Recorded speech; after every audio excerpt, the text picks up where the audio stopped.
ils ont élagué, retourné, passé les détecteurs de métaux. En vain. Commencé il y a 3 semaines sur la commune de Cagnac-les-Mines, les fouilles de grande ampleur pour retrouver le corps de Delphine Jubillard ont pris fin ce vendredi.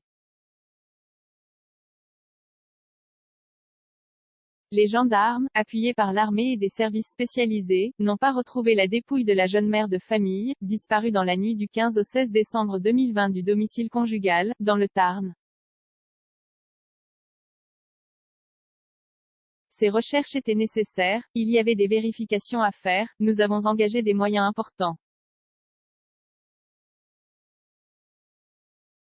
Ces fouilles sont restées vaines, mais l'enquête continue, a déclaré une source proche de l'enquête à l'AFP.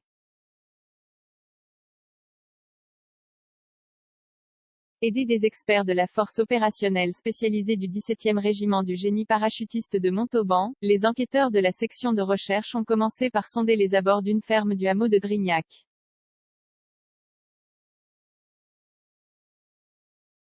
Selon un codétenu de Cédric Jubillard, le mari de Delphine mis en examen pour son meurtre depuis le 18 juin dernier, a expliqué aux gendarmes que le plaquiste lui aurait confié avoir enterré sa femme dans cette zone.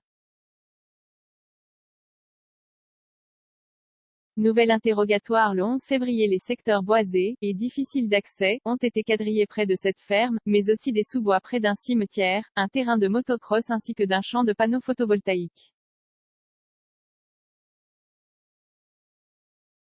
Le 11 février, Cédric Jubillard, qui clame son innocence, sera à nouveau interrogé par les 2 juges d'instruction. Jusqu'à présent, ces demandes de mise en liberté ont toutes été rejetées.